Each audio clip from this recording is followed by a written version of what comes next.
Hey everybody, just going to do a short video, show you some things I'm working on.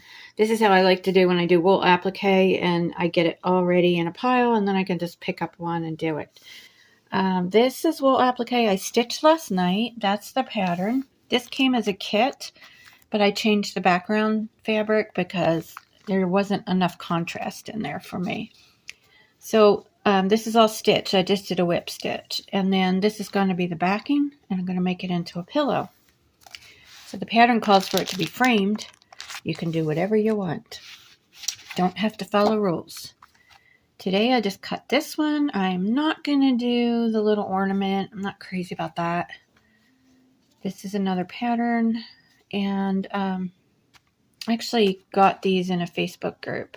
We did an ugly sweater picture thing, and I was one of the ones that sent a picture, so I got these patterns and a few others sent to me for free from Bonnie Sullivan. So thank you, Bonnie.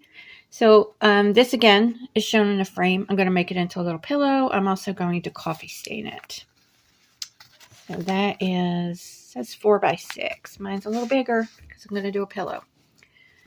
This is a punch needle design. I think I showed this on another video. This is, oh my gosh, I always forget her name, Michelle Palmer.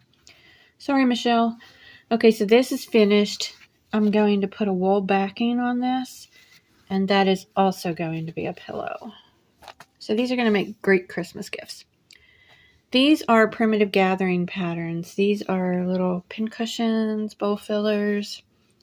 There are 4 in the pattern. I did 2 of each, so there's 8 here all ready to stitch. I used a glue stick to attach the pieces. They are more prim than what they're showing here in the picture. This is going to be a tree, a willow tree, and you just do little daisy stitches for the leaves. So these are all ready to go. They have wool backs, and this is another one. So, I mean, you can change it up. See how I did the same pattern? Different background wools. These are all wools. There's a little sheep. Again, these are more prim than what they look like on the camera. This is warm and natural, like quilt batting. I don't know if you can see that. That makes it a little bit fuzzy for the sheep. And then this is a little basket.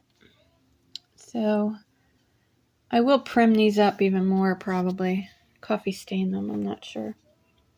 Anyway, that's what I'm working on. Hope you're having a great Christmas season and getting busy. Talk to you next time. Bye.